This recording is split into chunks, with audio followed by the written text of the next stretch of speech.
Alright, before we begin, I've just got to say, contrary to what I've heard from antis, Darling in the Franxx didn't just surpass expectations, it completely redefined them. Some called it a shallow Evangelion ripoff, even Gooner bait, but as often happens with powerful art, it was simply misunderstood. On the other hand, the fans didn't do a very good job of advertising this series to me either. Turns out, Darling in the Franxx would become my all-time favorite mecha series, right up there with Evangelion. Though I feel it might be unfair to compare the two because their purposes are so radically different. That's because Darling in the Franxx isn't just a dystopian anime like Psychopaths or a super robot horror like Bokurano. It's a deeply religious parable warning us against the very ideologies eroding our culture today. Now, regarding media criticism, there are three primary methods of analyzing any kind of media, whether it's literature, animation, comics, or cinema. The first and arguably the most objective form of analysis focuses on the work itself. These are your formal, structural, narratological, and semiotic approaches. These methods don't concern themselves with the intent of the author, or with how audiences interpret the work. And it's obvious why such methods exist. We can all misspeak, say something we didn't mean, so the author's intentions aren't always fully articulated in the work itself, which is, after all, what we're analyzing. Likewise, we're not mind readers. We've all had moments when we've completely misunderstood what someone else was trying to say. The second method is more personal. It's about what the work means to the people involved. That could be the characters within the story, the author, or the audience. This includes things like archetypal criticism, psychoanalytic criticism, and reader response criticism. Hiding in Public and Super Eye Patch Wolf do this brilliantly and often. The third looks at media through some kind of epistemological or ideological lens. This is most commonly done through Marxist, feminist, or queer theoretic critiques. But I've also seen it approached from a libertarian perspective, like in Out of Frame by the Foundation for Economic Education, and from a more spiritual lens, such as through Word on Fire. My commentary on this masterpiece will involve all three of these strategies. After all, ever since I saw it, I haven't been able to stop thinking about what it has to say, and honestly, I can only fit a fraction of what I want to say into a single video. So think of this as a brief outline of my thoughts. That said, this will be a spoiler heavy video. If you haven't seen Darling in the Franxx and can't stand spoilers, please watch the series through first.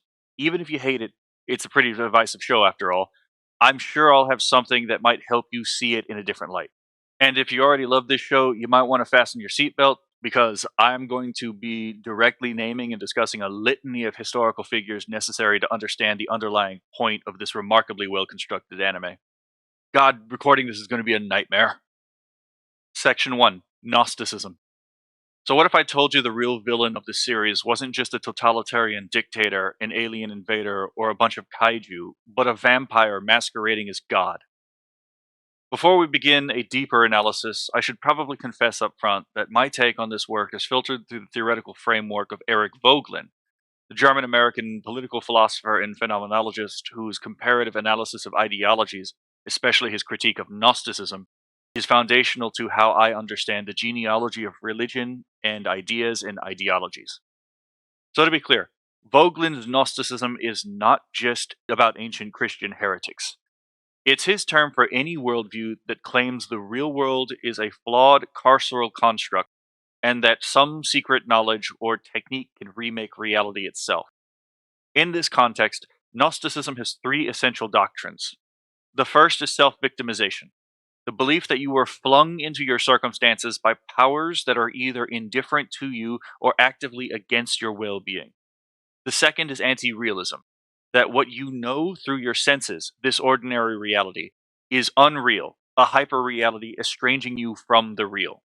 And the third is soteriological, the belief that there exists a secret knowledge, whether you call it gnosis, jhana, bodhi, enlightenment, or even critical consciousness, that can save you. Sometimes it's about saving yourself, like in Gnosticism, sometimes the whole world, as in the Hermetic or Kabbalistic projects. Voegelin and Lindsay argue that Gnosticism tends to parasitize other worldviews. It hides its malevolent core behind the familiar appearances of accepted traditions, and you can see this pattern repeat all throughout history. Advaita is a Gnostic subversion of Hinduism. Hegelianism is a skinwalker of Lutheran ideas. Marxism is a branch of left Hegelianism, ironically a Gnostic hijacking of scientific atheism. and liberation theology is a Gnostic, specifically Marxian subversion of the Catholic faith, and so on. I won't go too deep into the history of Gnosticism and how it's tangled up with modern ideologies, partly because that's outside the scope of this video, and partly because I dread having to edit such a monster of a project. But Darling in the Franxx, in the way its narrative and world building are constructed, draws heavily from the same pool Voegelin was exploring. So much so that while I doubt anyone at Studio Trigger actually read Voegelin, Peikoff, Lindsay, or the like, there's a stunning synchronicity between what they made and what Voegelin was diagnosing. If you want a brief introduction to this topic, and by brief I mean 126 pages, I'd suggest reading Voegelin's The New Science of Politics or Science, Politics, and Gnosticism. Or if you prefer a video, check out The Negation of the Real by James Lindsay over at New Discourses. While Lindsay doesn't have Voegelin's metaphysical grounding and sometimes pushes the method in more polemical directions, it's still a great starting point for newcomers. Granted, it's a 2-hour lecture, but even Tick History agrees it's one of the most accessible ways into this dense topic. Section 2. Plato's Republic, the Jiān, and Mahāyāna. The Society of Darling and the Franxx draws heavily from Plato's Republic and A Brave New World. As in A Brave New World, the children are designer babies created to fulfill a specific function. They participate in a Juche-like cult of personality, with Papa being both head of the state and God. There is no sense of family. No one knows who their parents are, and so no one can ever know who their siblings are. The staff who raise the children discourage such notions. This is a salient critique of fascism, not the kind the left likes to throw about. I mean the kind as proposed by Giovanni Gentile and spearheaded by Mussolini.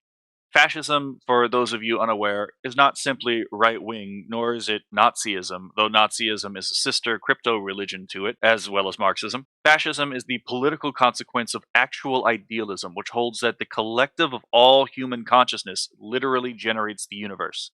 This is what Mussolini is alluding to when he said everything in the state, nothing outside the state, nothing against the state. This is not rhetorical exaggeration, but rather a doctrinal exposition. This is what we mean when we say that fascism is idolatry, specifically statolatry, or worship of the state.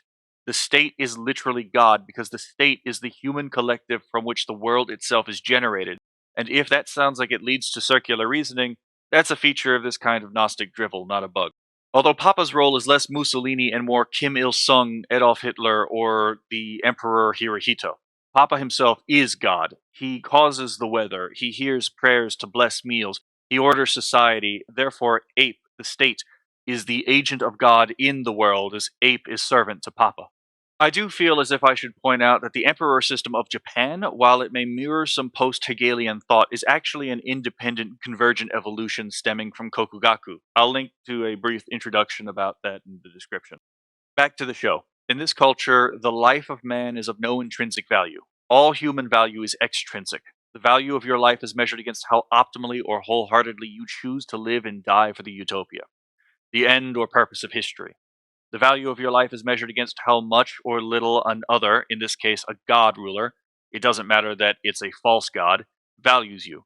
Under Ape, you are wrong to value your own life for its own sake. To live because you need to, nay, want to live, is seen as a vice. This is the critical flaw of most metaethical theories. You don't mean anything, not upon real examination. Under deontology, you owe everything to abstractions, the Kantian imperatives. Rules outside of space and time which know nothing of you, cannot love you or care for you, and who will, without compromise, command you to sacrifice yourself on their idolatrous altar. To tell the SS inspector that you are in fact gladly harboring Jews in your attic, condemning them and yourself to die in the camps, because lying is intrinsically evil, turning virtue against virtue. Under consequentialism, your highest worship is directed not to God, but to consequence. It does not matter if you live or die, or if you are immiserated. If utility is maximized through your suffering and sacrifice, you are to sacrifice yourself on the altar of that God-named consequence, even if you never see its blessing.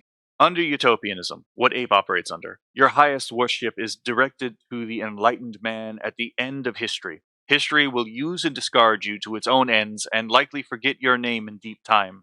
Like Roko's basilisk, the socialist, feminist, queer man at the end of history will judge you on the basis of whether you gave your life to the historical process which reduced his potentialities into actuality.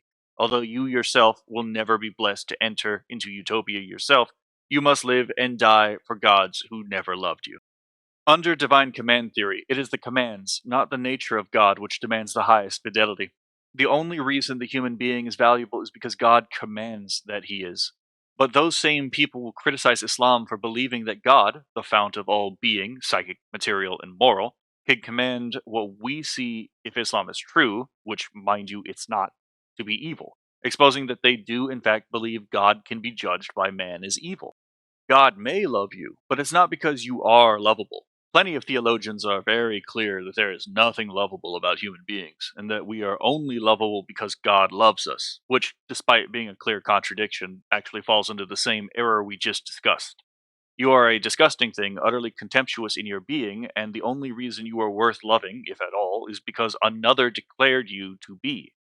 It's a form of theological voluntarism. Goodness is good because God commands it, literally one of the prongs of the Euthyphro dilemma. To be clear, each of these worldviews have more nuanced variations which attempt to address these problems, but these are ultimately ad hoc additions to the theories. There's nothing within the core of them that demands or justifies these ad hoc additions, and that is because all of these are pure abstractions. They pretend to account for the corporeal nature of human life. There are only two ethical worldviews which solve this dilemma: the virtue ethics of Aristotle and the rational egoism of Ayn Rand. The only two systems which hold that the condition of your own soul is the highest concern. Virtue ethics actually threads the Euthyphro dilemma the same way Platonism does, through a metaphysics where God himself is the form or essence of being and perfection. Goodness is rooted in the character of God, just as virtue is rooted in the character of man. The commands of God are not arbitrary, and since God made man in his own image, which is worthy of love, the life of man itself is worthy of love without recourse to any external justifications. This is the only way to render theism without becoming intrinsically anti-human. Inserting this here because I straight up forgot to put this in, but argumentation ethics of Hans Hermann Hoppe also avoids this trap. Ape and VIRM operate on an eschatological ethic. A human life, even a parasite's, only matters insofar as it moves the dialectic forward. Where is this dialectic moving towards?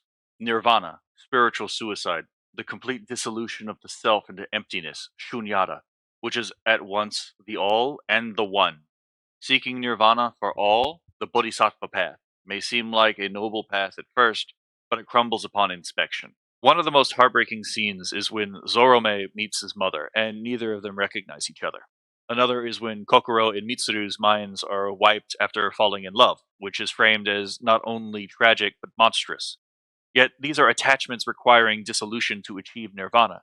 The very love that Hiro and Zero Two have, which is intrinsically self-justifying, is itself an impediment to nirvana, tolerable to VIRM only in that they can use it to create their own Roko's basilisk and swallow up all life in the universe and dissolve being into a hollow emptiness. The use of hedone, or pleasure induced artificially, mimics the use of soma in A Brave New World, which is named after the Hindu spirit of intoxication, as both painkiller and state of consciousness altering opiate. Hedone is used to control the masses of older immortals, and an everlasting gentle bliss, Ananda, in all but name, is used as a temptation to unbecoming within VIRM. This goal cuts directly against the archetypal myth which Hiro meditates on throughout the series, the Jiān, wherein complementary opposites become whole through a union which does not obliterate them. The juxtaposition is not accidental, but rather intentional.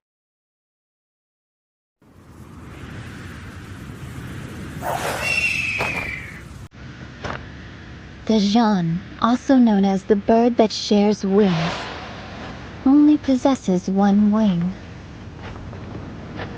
Unless a male and female pair lean on each other and act as one, they're incapable of flight. They're imperfect, incomplete creatures.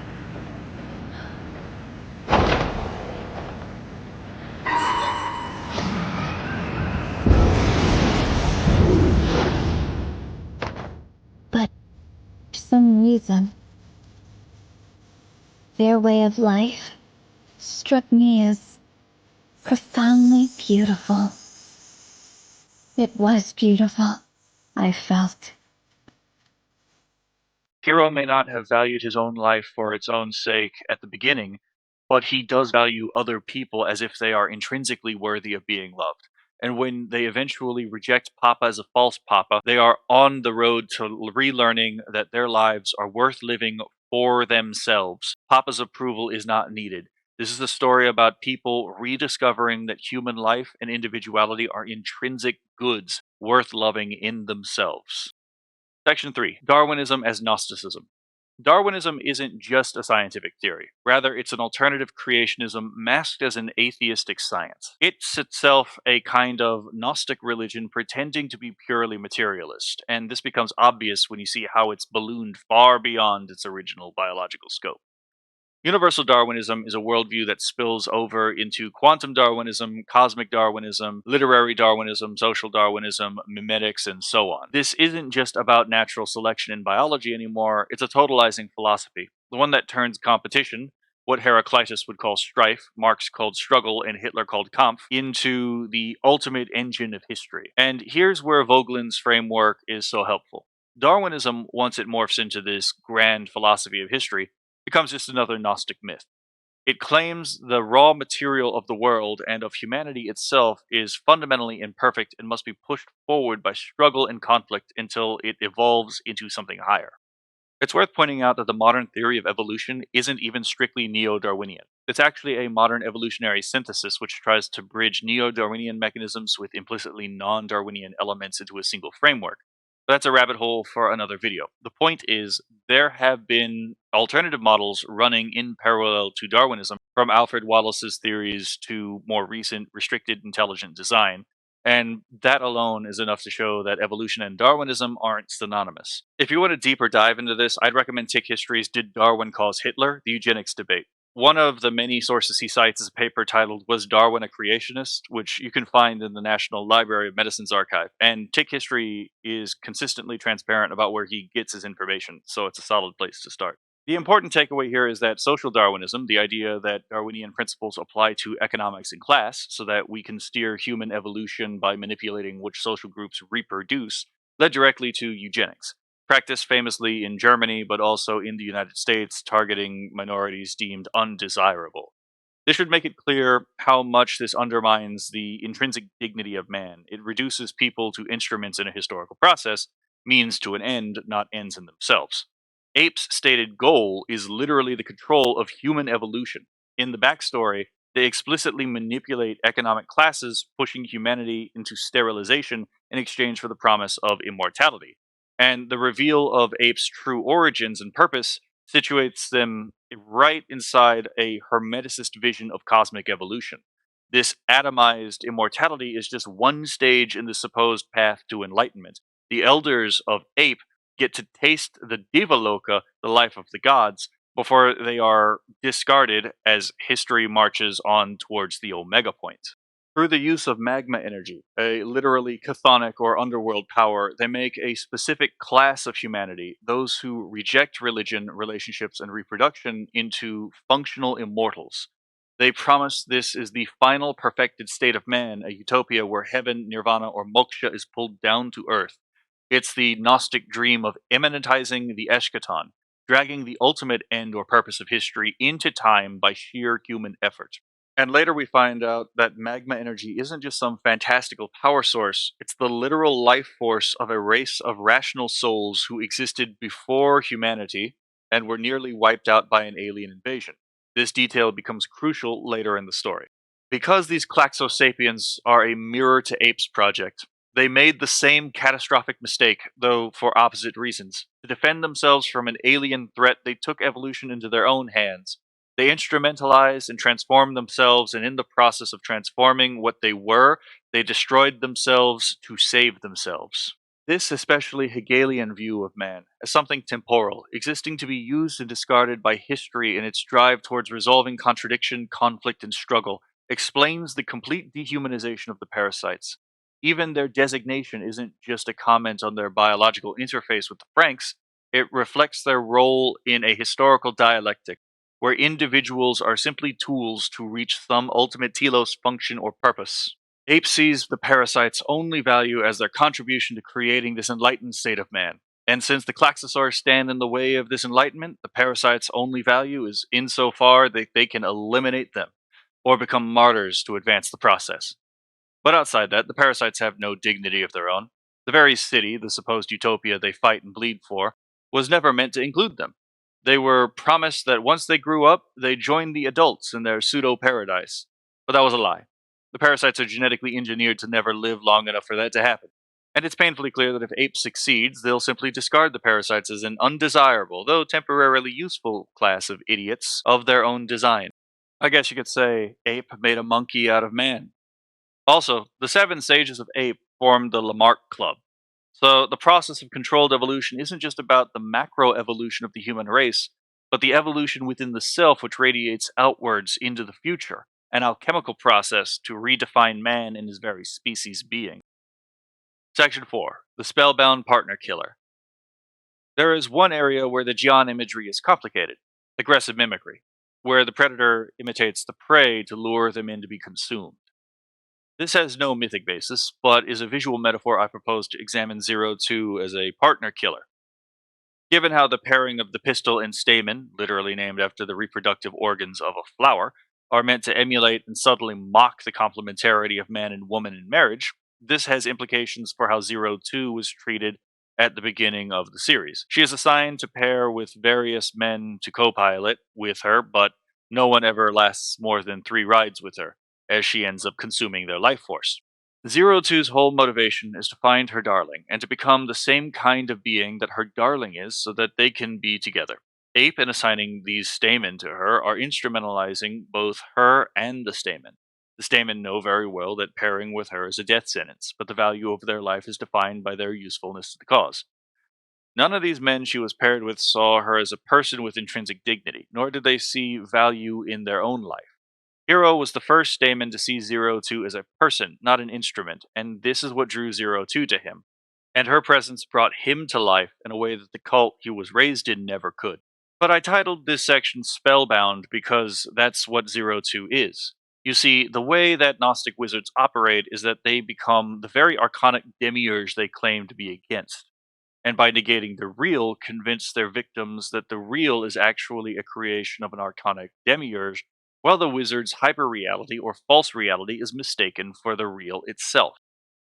Zero Two's whole motivation is that if she kills enough Klaxosaurs, then Ape will make her human, something Ape never had any intention of even trying to do, since she, as the clone of the Klaxosaur princess, and therefore a falsified claim to natural authority, is too useful to ever give up.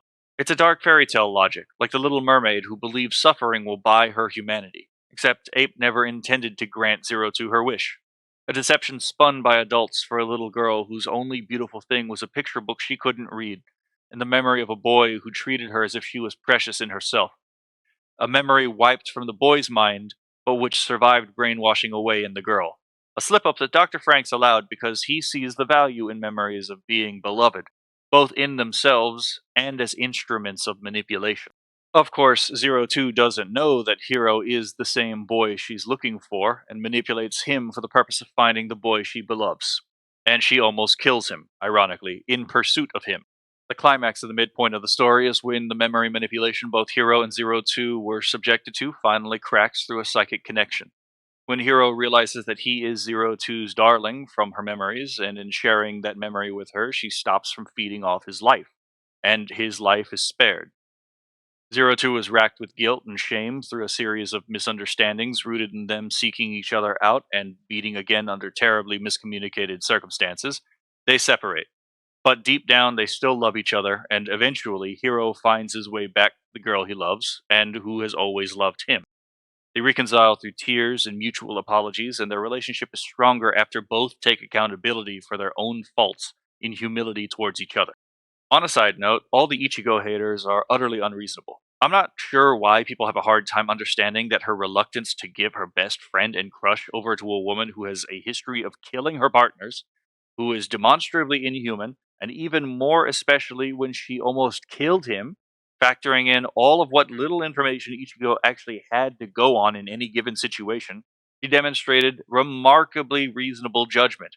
The issue isn't with Ichigo's reasoning, but the facts and how they were presented to her at any given time. Section 5. VIRM as a villainous Bodhisattva. VIRM is a twisted Bodhisattva, the dark spiritual architect behind Ape itself. His goal is the so-called liberation of souls from the prison of material reality, and he won't rest until all life in the universe is exterminated and only disembodied spirit remains. In his eyes, our bodies, our relationships, even our very selves estrange us from true being. So in exchange for giving up everything, he offers a gentle, everlasting pleasure. This is Voegelin's Gnosticism in its purest form, a spiritual scheme that treats existence itself as a mistake and promises salvation through total dissolution, cutting at the heart of Buddhist soteriology, which seeks the extinction of the Atman or self. As with the Mahāyāna compassion, which stays engaged with the world to relieve suffering and guide others towards enlightenment through self-extinction, VIRM's project is purely destructive. He seeks to obliterate embodiment itself. But mankind, led by Zero Two and Hiro, rejects this nihilistic gospel outright. We aren't simply spirits trapped in bodies, we are embodied spirits, by nature and by purpose. A human spirit without a human body is as incomplete as a human body without a human spirit. And this series refuses to pretend otherwise. As Hiro and Zero Two venture out to confront VIRM on his own homeworld, the children back on Earth do something astonishing. They pray to some power they don't even know, not just that Hiro and Zero Two will succeed, but that they'll come back alive. It's one of the most moving moments in the entire series, the rediscovery of prayer as a living act of hope. And it turns out prayer is efficacious, because at the very end, after enjoying the stars together, Hiro and Zero Two are reborn on Earth, meeting each other again for the first time, to start over and find love once more as embodied beings. This is not framed as a tragedy or some error of clinging to samsara. It's portrayed as a reward. Their new relationship is no longer represented by the Jiān, that fragile bird that can only fly when paired, but by the Fenghuan, the Chinese phoenix, another bird composed of two complementary opposites joined into one to fly. To drive home that this is a reward for embracing life, love, and complementarity, even unto death, Zero Two's deepest wish is actually granted. In her new life, she finally gets to participate in the very humanity she fell in love with through Hiro's agapic compassion. Remember, because she was a Klaxosaur, Zero Two couldn't have children with Hiro. Now, she gets to meet him again and start over. It's important to note that this ending is somewhere between a reincarnation romance, like in What Dreams May Come, and a resurrection story. Yes, technically they're reincarnated, but they're also unmistakably themselves in a way that transcends typical metaphysics in reincarnation. This is more like a re-embodiment, a chance to start anew with a real continuity of identity. I'll dive into transformation later in this essay because this continuity actually says something profound about the Klaxosaurs too, and how they're simultaneously the same as us and different from humans in fascinating ways. But it's precisely VIRM as a villain that made me decide to approach this series through a Vogelinian lens. The fact that VIRM, a pure spirit, is the causal progenitor of the entire totalitarian system is deeply telling. This isn't just some Linnaean polemic about ideology. VIRM, as a Gnostic wizard trying to eminentize the eschaton, lifts the whole story from a merely political dystopia into a spiritual drama. He ties the personal, the political, and the metaphysical together in a way most dystopian tales wouldn't even conceive. Honestly, it's hard to believe Studio Trigger didn't use Vogelin's work, because it's a fictionalization of his metaphysical framework almost to a T, especially since the very essence of a Luciferian spirit is rebellion against God, not for some noble cause, but simply for the crime of being itself, and like Lucifer's war in heaven, VIRM's revolt drags entire worlds down the chain of being with him. And for anyone who thinks this reading might be a stretch, remember, VIRM doesn't just show up from nowhere. He comes from a celestial world in deep time, 60 million years ago, and Earth is not the first planet he's waged this war against. We don't even know what VIRM's original world actually was. Maybe he was once a race that tried to transcend their bodies, like in Childhood's End. Or, as I suspect, maybe that was simply the first world to fall to his vampiric seduction. Oh, and on that note, something interesting. My brother actually pointed this out to me while we were watching the series, and apparently it's intentional. I initially thought VIRM was riffing off of Worm or Wyrm, The former has ties to parasites and detritivores, creatures that feed on death. The latter means dragon or serpent, harkening back to demonic imagination. But apparently, VIRM and ape were derived by rearranging the letters in vampire and splitting them into two separate entities. Which is brilliant because VIRM is literally a spiritually undead entity that leeches the life force out of entire civilizations. As ape, he makes a monkey out of mankind. As VIRM, he's a cosmic dragon raging against being itself. And as a vampire, he's basically Galactus, devouring entire worlds to sustain his endless march to the end of history. Even if the worm and worm echoes weren't deliberate, it's one of those profound synchronicities that happens when a story accidentally taps into humanity's deepest cultural memories. And in this way, Darling in the Franxx arguably transcends both A Brave New World and Plato's Republic by striking at the spiritual impulse beneath them. Its critiques are both implicit and explicit, cutting all the way down to its metaphysical roots. That's what makes VIRM such a brilliant villain. He's not just some alien invader or cosmic hive mind. He's the perfect mythical composite of everything that hates life and being. The clearest distillation of the root of all utopian error. The ultimate problem isn't political or intellectual, it's spiritual. Section 5, The Four Loves, From Disorder to Order. Towards the end of the series, the first child born naturally is given the name I, the Japanese word for love, a word these characters were never even taught. And that's not just a cute touch, it matters. Because the real driving force behind Darling in the Franxx is the rediscovery of the four loves in a world that had completely forgotten them. Each of these loves plays an essential role in the anime, both in how it's properly expressed and how it's ideologically twisted. Let's start with agape. Agape is loving compassion, the willing the ultimate good of another, even at the cost of yourself. It's subverted right from the beginning. Remember how Hiro is spared his implied execution for failing to fulfill his role as a pilot and instead allowed to live among Squad 13? At first glance, that looks like mercy, but by the end of the series, we find out it wasn't compassion at all. It was pure utilitarian calculus. He was only kept alive for the potential gain he might still offer the system. That's not agape.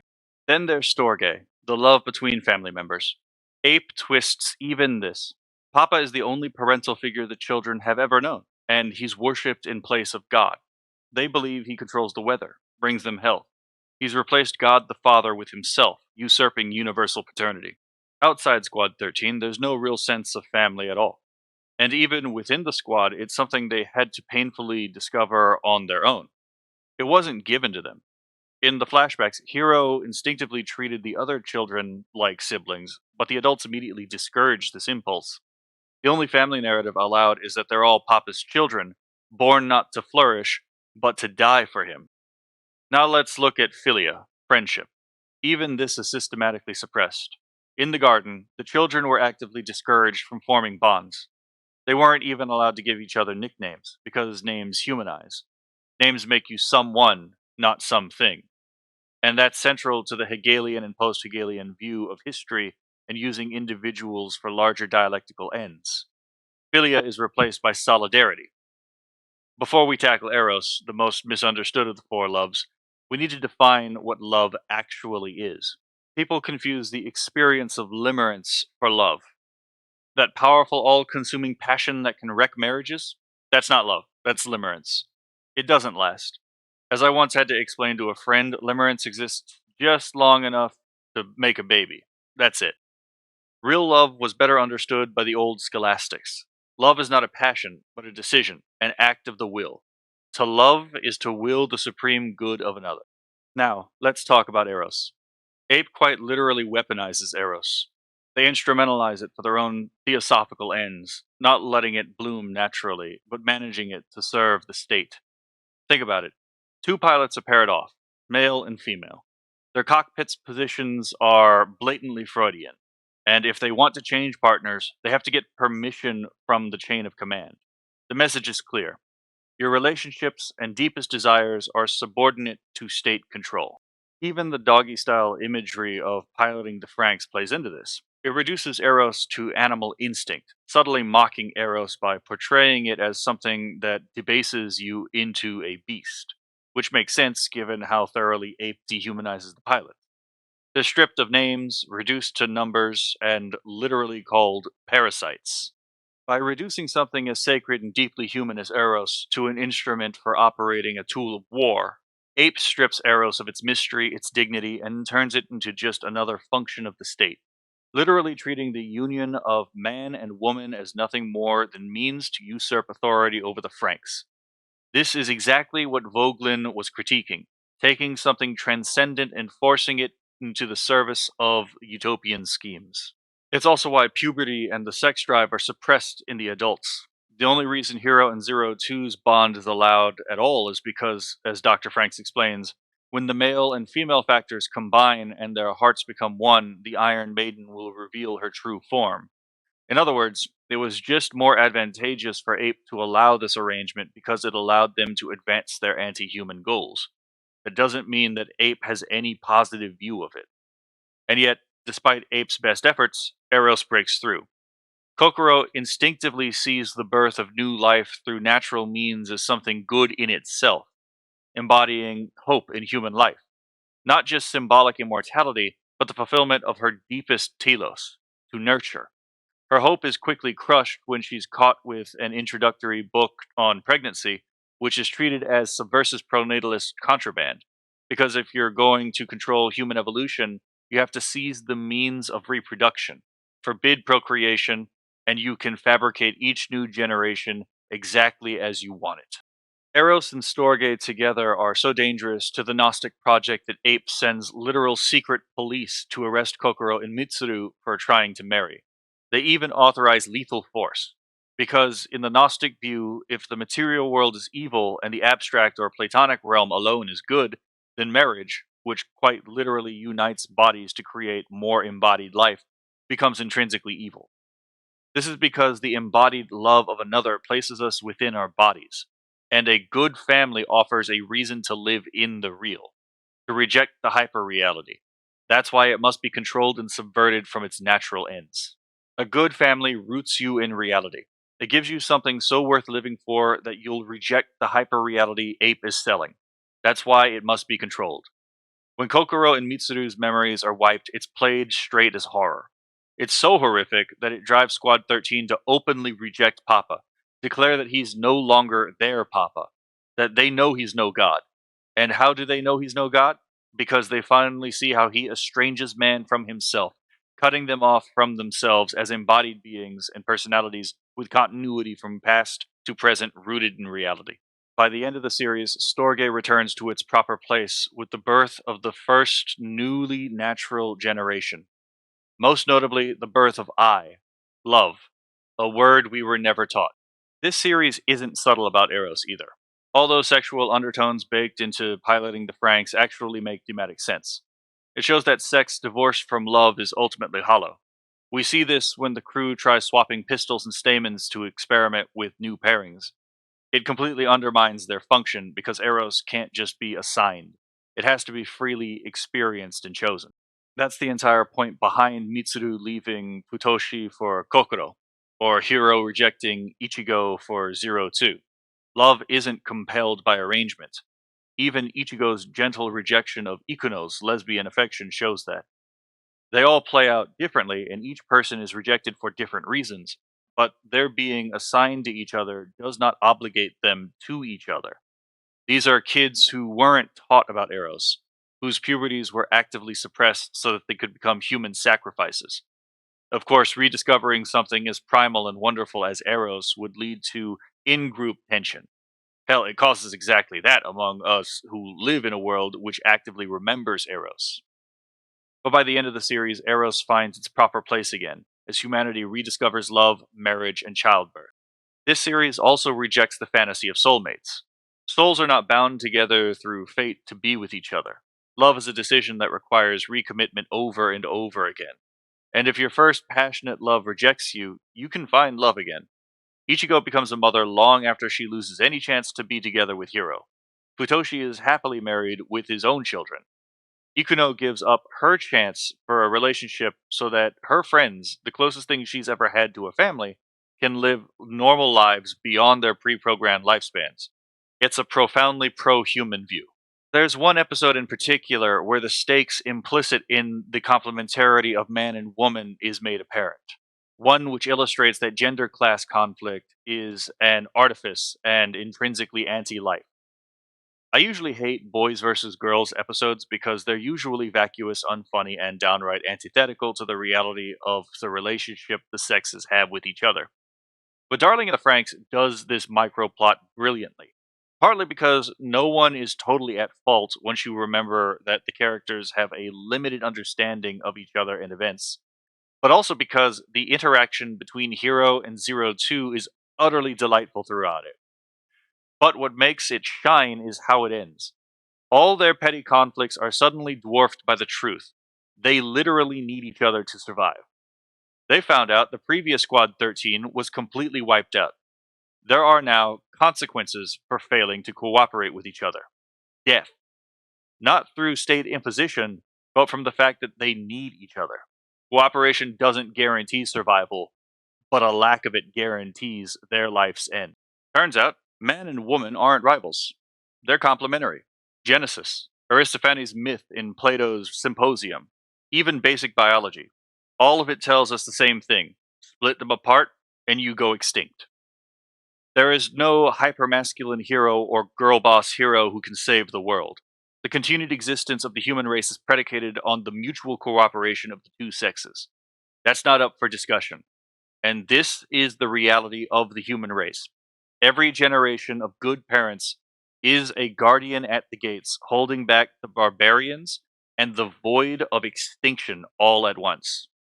Remember, just as the Gnostic wizards in Plato's allegory of the cave threatened to kill the escapee should he return to free the others still trapped, when the parasites attempt to hold a wedding, Ape sends men with guns to kidnap the bride and groom and subsequently alter their memories, making them forget they were ever in love at all.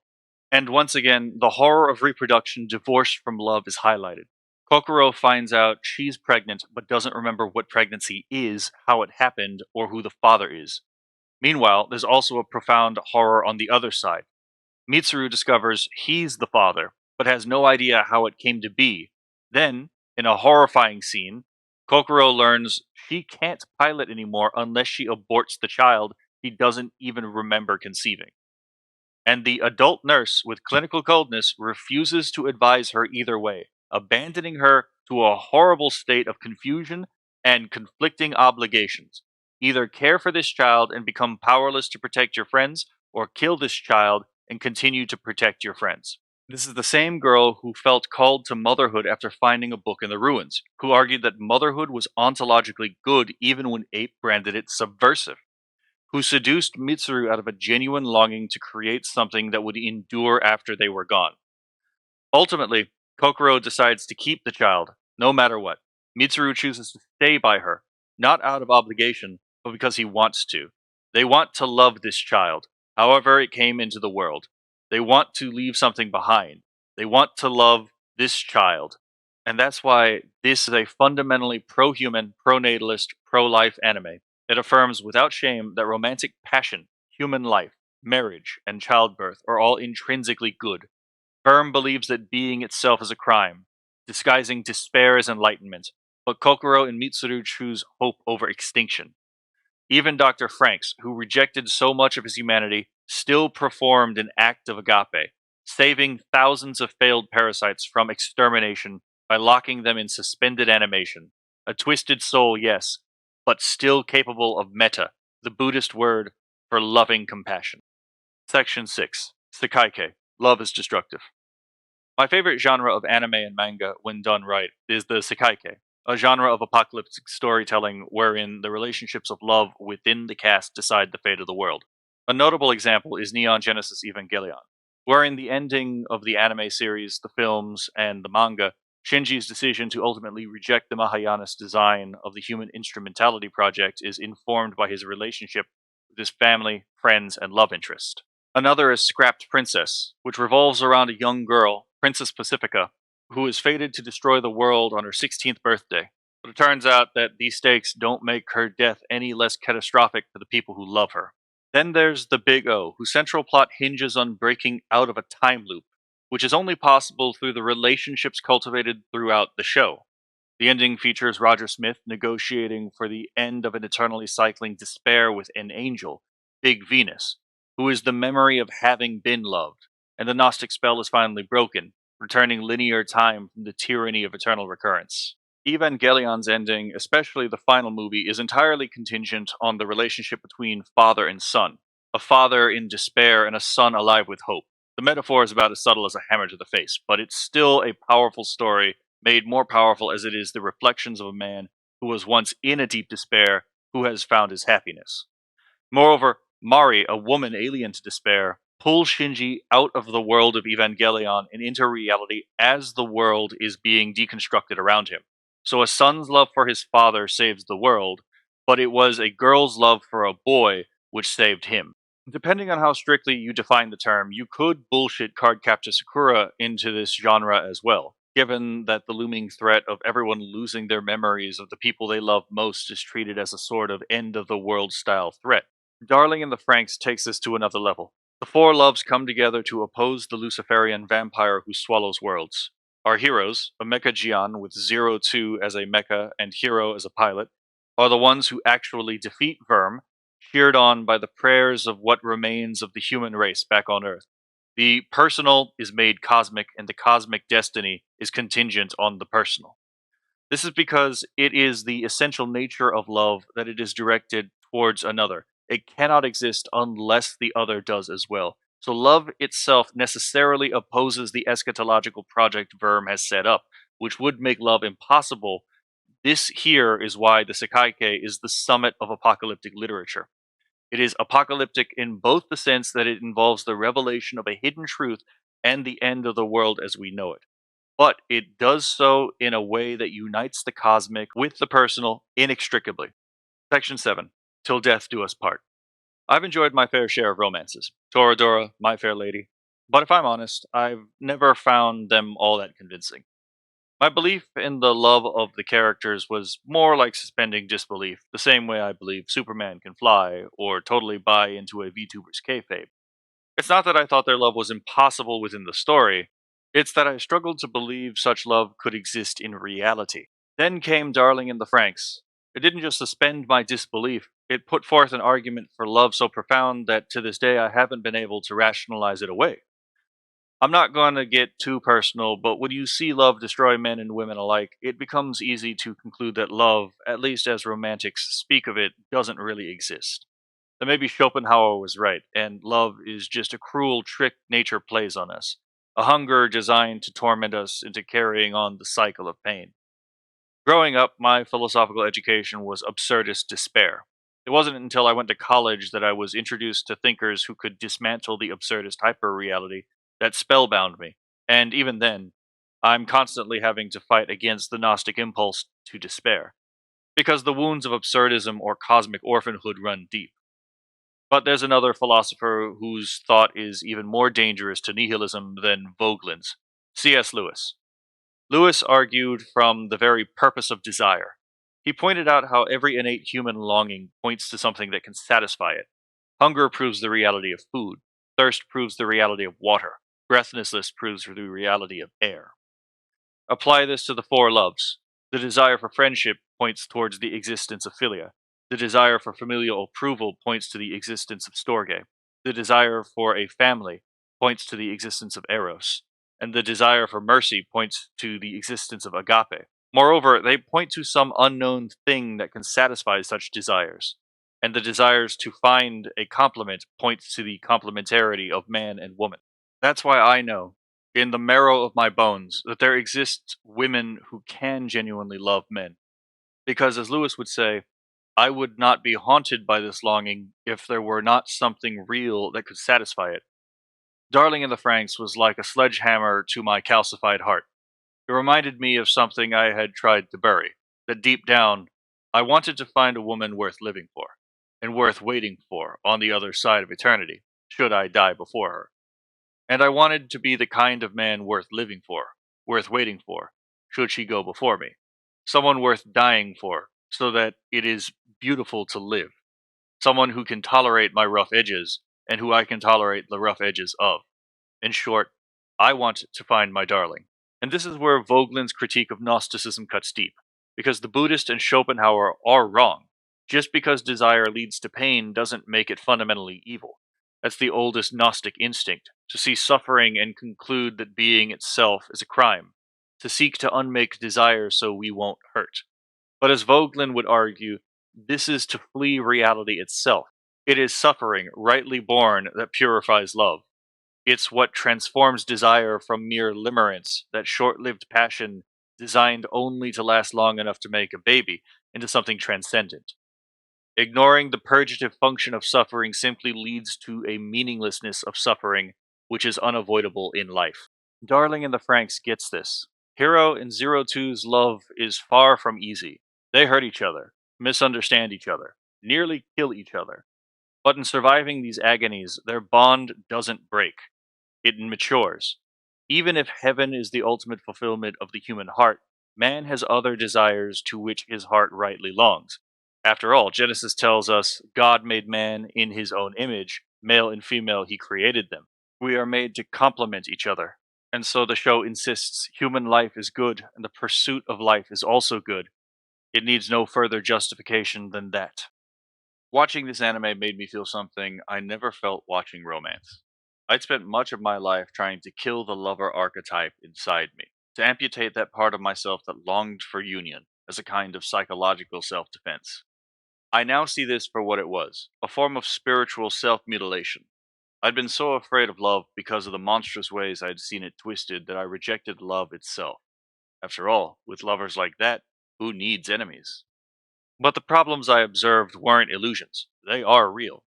But through the same reasoning through which C.S. Lewis concludes God must exist in his argument from desire, I can confidently conclude that love must really exist as well. The thing is that Hiro and Zero Two both keep their promise. Even when trying to protect each other, we'll be together forever. But what if we're torn apart? I'll come get you. There are times when Zero Two leaves not to pursue another love, but to protect the humanity of her beloved.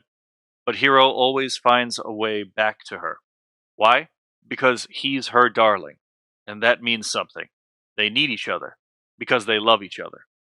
Remember that it is only when the male and the female Jiān lean on each other that they can take flight. And at the end, the Jiān transmutes into another bird, the Feng Huan, the Chinese phoenix, another bird composed of two complementary halves joined together. You see, I cannot fathom how people honestly thought this ending was bad. They kept their promise, even to the bitter end.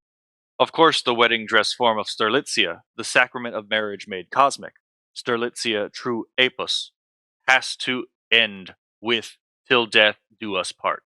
It was important that marriage, the bedrock of a realist, pro-human, pro-life society, be what overcomes the anti-realist, anti-human, anti-life, theosophical. It would not have worked for them to return to Earth as they were. Their keeping of the promise, in defiance of VIRM's Gnostic despair, is key to the scene working as it does. In short, I don't care if people make fun of how unapologetically horny the show can be. That's the bloody point. In a world that is abstracting from the concrete, tearing the mind from the body, it's lovely to see a series which accepts passionate, embodied, libidinal, self-giving love. I say Darling in the FranXX is one of the greatest love stories ever written precisely because it bridges the phenomenological, sociological, political, and metaphysical concerns of love together, conjoining the interior with the literally cosmic seamlessly. Section 8. After the death of God inevitably comes the murder of man. One line that stood out to me came from one of the foundational members of APE, Werner Frank, who confessed to being an atheist. The series doesn't much mention religion explicitly, but that doesn't mean that the negation thereof is meaningless, especially in light of the Voegelinian undertones of this series.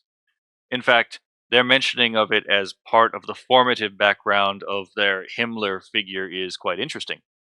Eric Voegelin in Science, Politics, and Gnosticism put it this way. The nature of a thing cannot be changed. Whoever tries to alter its nature destroys the thing. Man cannot transform himself into a Superman. The attempt to create a Superman is an attempt to murder man. Historically, the murder of God is not followed by the Superman, but by the murder of man. The deicide of the Gnostic theoretician is followed by the homicide of the revolutionary practitioners. We see this all the time in dystopian fiction. Once the real is denied, human life is no longer sacred, and man becomes raw material to be engineered. That's why Voegelin says the murder of God is followed by the murder of man. But this is where the essence accidents distinction comes into play.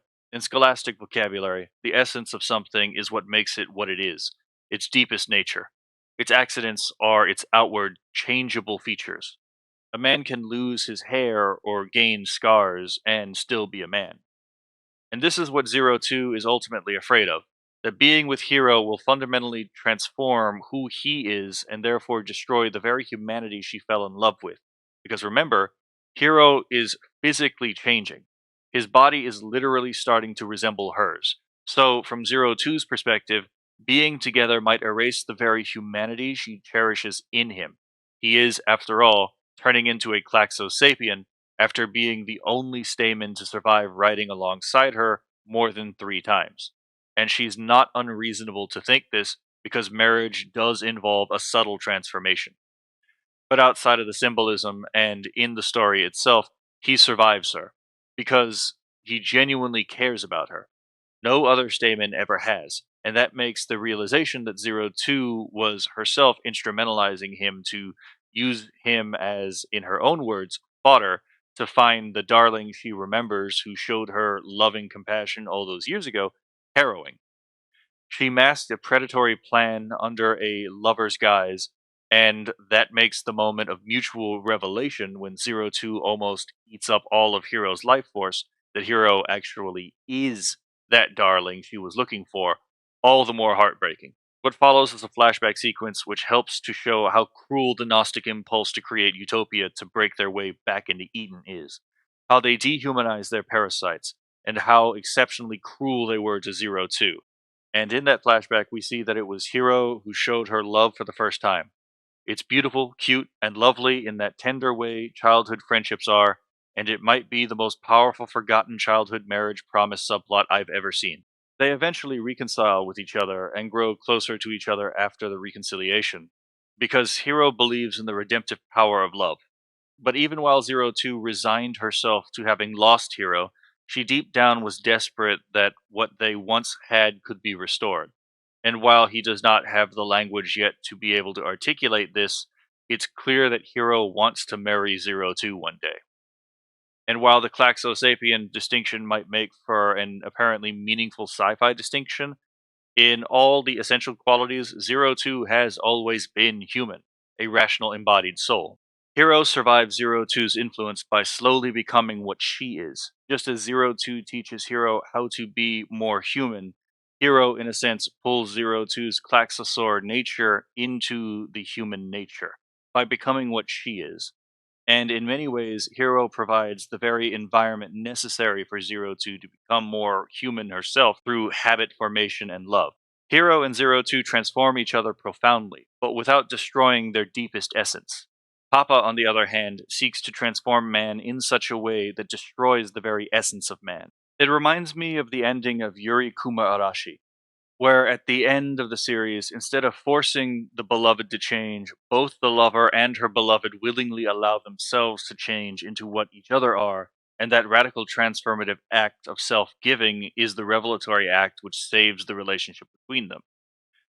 And just to be clear, atheism doesn't automatically mean anti realism. Take Ayn Rand, a staunch atheist who was also a die-hard realist. Her philosophy, objectivism, insists that existence comes before thought and that thought is meant to understand reality, not reinvent it.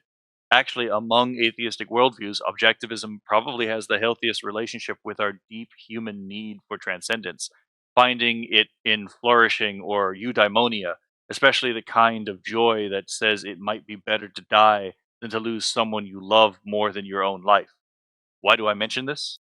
The movement towards a post scarcity transhumanism is an attempt to immanentize the eschaton, to drag heaven down to earth through human power and assume the role of God as creator of man in his essence. To use Karl Marx's own vocabulary, to make man into the creator of his own species being. That is, his own God. It was the death of God in his heart that made him vulnerable to Papa's manipulations. But Werner never gets to be God, and he's sidetracked and entranced by a beauty he cannot control or truly understand. His love for the Klaxosaur princess is a desperate bid for all consuming Eros, something he suppressed during his engagement and even after the loss of his fiancée as a test pilot for the first FranXX. In her, he sees something real, necessary, and intoxicating, and that lover archetype he suppressed deep down possessed him, again making him vulnerable to Papa's manipulations. In fact, Zero Two was made to subvert the role of the Klaxosaur princess herself, to serve as a false authority by which Papa can take control of the enemy through their own structures. Towards the end of the series, before the death of Dr. FranXX, we see a moment of grace from Zero Two, one which I don't think would have been possible prior to her relationship with Hiro and Squad 13. She doesn't negate everything bad that's happened to her, but she thanks Dr. FranXX for having made her and calls him her father. This is the triumph of being as good over being as tragedy. Despite everything that happened to her, Zero Two believes deep down that it would have been better for her to have been born so that she could meet her darling than to have been spared all the horrors she was subjected to as that abused little girl. Section 9. The End. I hope by now I've done a good job at showing why Darling in the Franxx is one of the great works of anime, and that it's not merely beautiful, but deeply substantive in a way most media simply isn't. As you can tell, this series moved me deeply, and if you think that that's cringe, well, that's fine. If you're curious how Vogelin's critique of Gnosticism applies historically or contemporaneously, there's plenty of material out there, but as always, keep a discerning eye out as you explore this topic. I'll link to a bunch of resources below, but remember, we're all human and we all make mistakes. Too Long didn't read in his essay on the Gnostic substrate behind feminism as distinct from complementarianism accuses Christianity of being a Gnostic religion, but he does so by failing to understand basic Christian metaphysics in doing so. A powerful counterpoint to this claim is indirectly found in Shameless Potpourri's video, How the Eucharist Defeated Gnosticism. Tick History has claimed that Augustine was a Gnostic, which is technically correct in that he was at one point a Manichaean, but that's precisely why Augustine was a pivotal figure in history for dismantling Manichaean errors.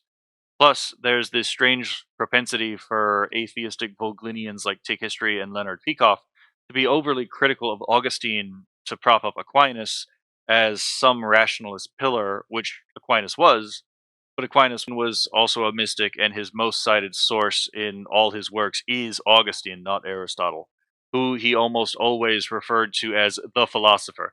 So, if the foremost Aristotelian in history seems to think that Augustine is anti Gnostic, I think there might be an indication that Augustine has been fundamentally misunderstood somewhere down the line. And it's important to remind yourself that the world isn't run by some massive conspiracy, that the Gnostic infection can operate through intentional subversion, but also acts more like a virus, and that this viral nature of the dialectic substrate, its RNA, if you will, is key to its persistence and ability to adapt to camouflage itself. When I first found out about this out in the open history, it almost drove me mad for several months, but I had to continually remind myself to check my premises to ensure that I'm not simply seeing communists in my soup. Gnostic wizards are some of my favorite villains, and they pop up more often than you might suspect. It's just that they are rarely so on the nose as with VIRM and Ape in Darling in the Franxx.